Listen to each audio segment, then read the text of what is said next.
Hello students, Professor Nugent here. In this video we are going to discuss an application to the Boston Home Mortgage Disclosure Act data looking at binary dependent variable models. We're looking at data about mortgages, which are an essential part of buying a home, and asking whether there is differential access to home loans by race. If two otherwise identical individuals, one white and one black, applied for a home loan, we ask, is there a difference in the probability of mortgage denial? We have data on individual characteristics, property characteristics, and loan denial or acceptance. Loan denial or acceptance will be our left-hand side binary dependent variable. Okay, so this is going to be our y. And then the individual characteristics, the property characteristics, these are going to be the right-hand side explanatory variables. Let's talk a bit about the mortgage application process that took place around the time that the data was collected. To get a mortgage, one would go to a bank, a mortgage company, you would go in your Sunday best, you would fill out an application, your personal and financial information, you would meet with the loan officer. Then the loan officer decides by law, in a supposed race-blind way, whether to deny or accept the application. Presumably, the bank wants to make profitable loans, and if the incentives inside the bank or loan origination office are right, which is a big if, as we saw during the mid-2000 housing bubble, the loan officer does not want to originate defaults. In other words, the loan officer wants to originate good loans and wants to deny when there's a high risk of loan default. And we're going to look at whether the assessment in this process occurs in a race-blind way or not.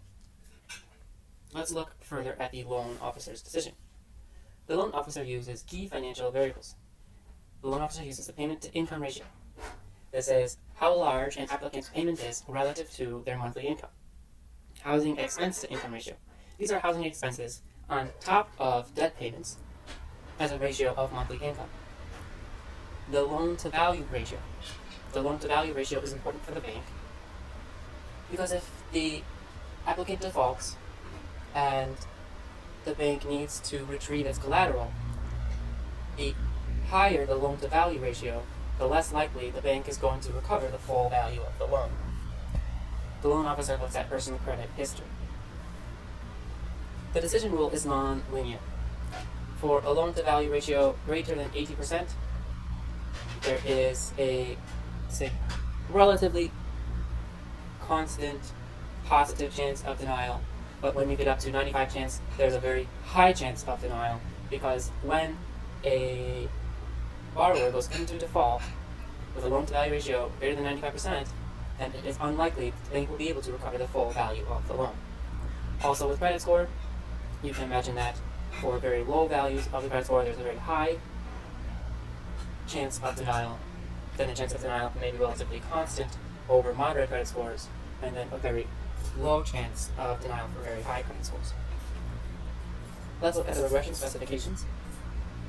We're focusing on the probability that a mortgage is denied.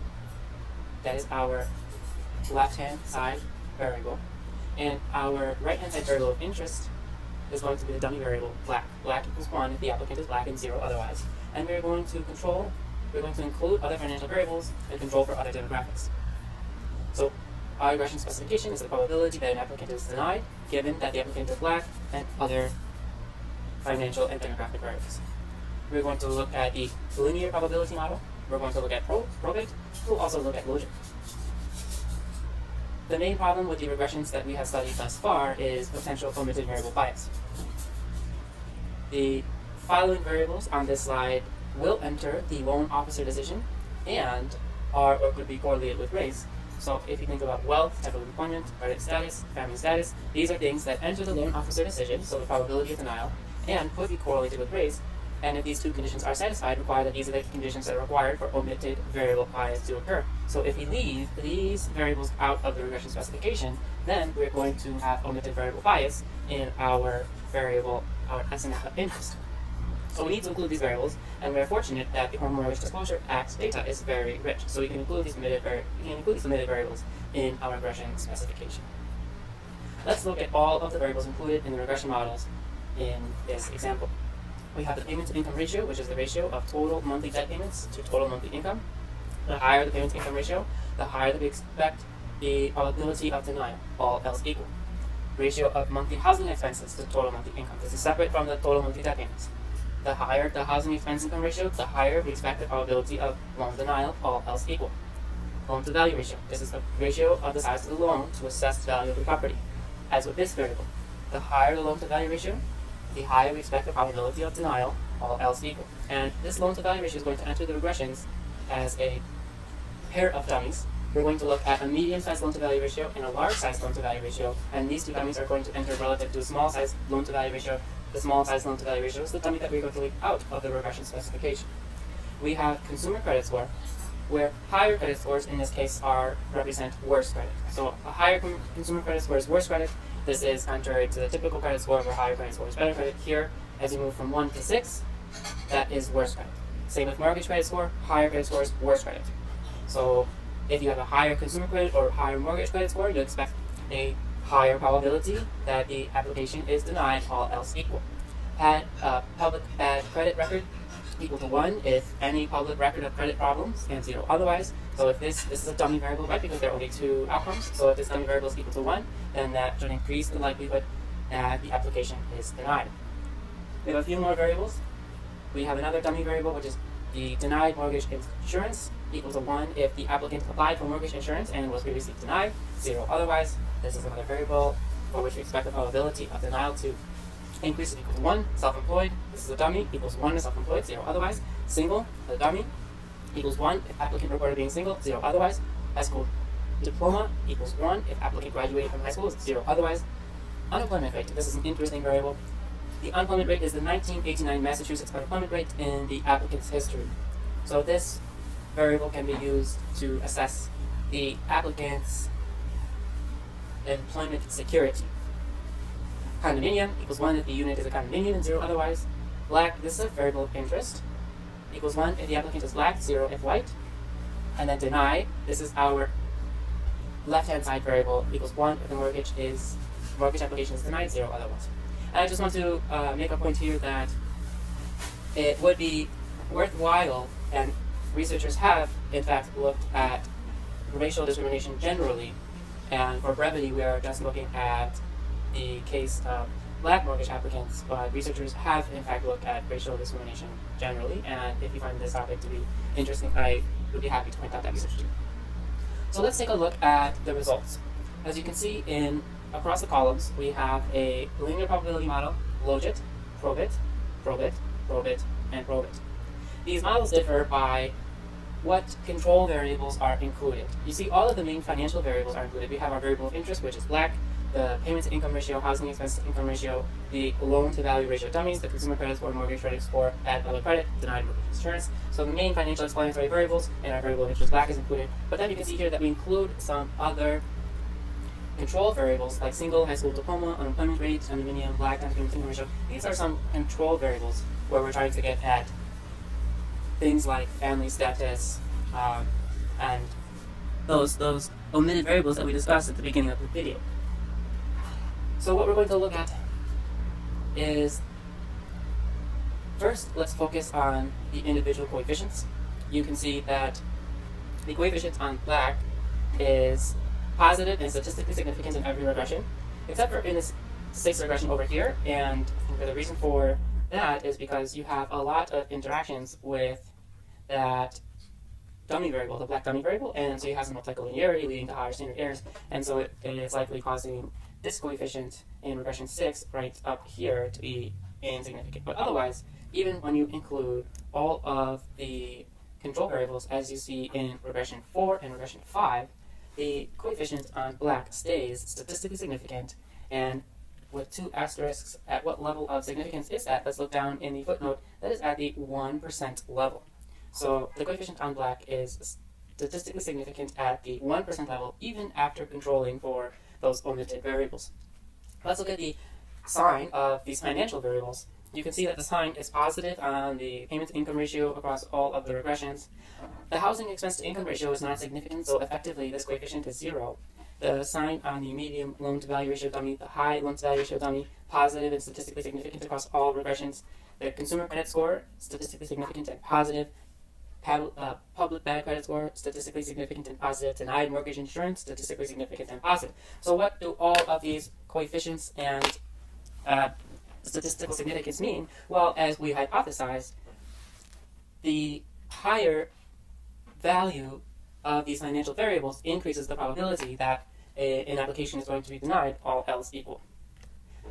Now let's proceed with some statistical inference. Alright, I want to look at some F statistics and some p-values, and then I want to focus on the difference in predicted probability of denial, white versus black, which is really the most important conclusion of this table. So we have F statistics in the first row, F statistic on applicant single, high school diploma, industry and employment rate. So these are F statistics on the control variables, and the F statistic that the coefficients on the control variables are equal to 0 has a p-value less than 0.001 or equal to 0.001, so we would reject the null hypothesis that the coefficients on the control variables are equal to 0 in favor of the alternative that at least one of the coefficients on the control variables are statistically significant at the 0.1% level of significance. The F statistic on the additional credit rating indicator variables is 1.22 with a p-value of 0.291, so we failed to reject that null hypothesis that those coefficients are equal to 0. So these additional credit rating indicator variables that were included seem not to be useful for predicting the probability of denial.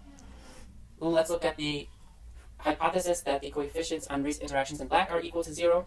The p-value is 0.002, and so we would reject the null hypothesis that the coefficients on race interactions and black are equal to 0 in favor of the alternative that at least one of the coefficients on black and or the race interactions are statistically significant, and this would be at the 1% level of significance because the p-value is 0.002.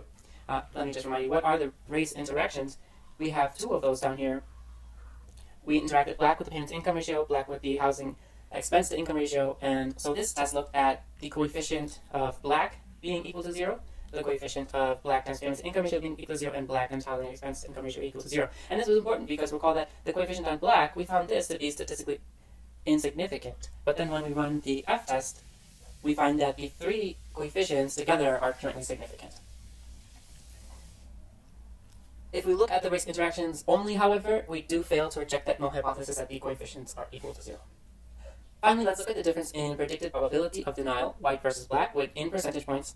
How would we solve for this? Well, let's look down in the footnotes. The change in predicted probability, I'm reading as of right here, the change in predicted probability in the final row was computed for a hypothetical applicant whose values at the regressors other than race are equal to the sample mean. So we computed the predicted probability, the probability that y equals 1 given black and given white, and that's equal to, if we're looking in the case of probit, beta naught hat plus beta 1 hat x times x bar plus so on and so forth. And we would do this for a white applicant, we would do this for a black applicant, so the one difference being that you include the value of the black dummy in here for the black applicant, and you would exclude the black dummy in there for the white applicant.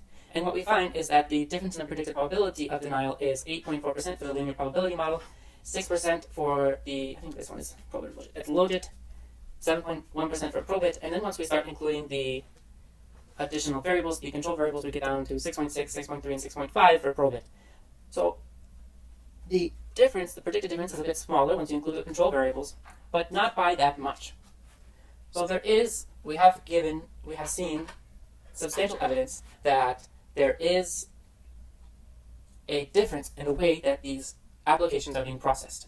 That black applicants have a higher probability of being denied than white applicants. What's going on here is that we look at two applicants who are identical, except for the race, and the black applicant, looking at column 6, has a 6.5% chance higher of being denied than the white applicant, even though they're identical in all other ways.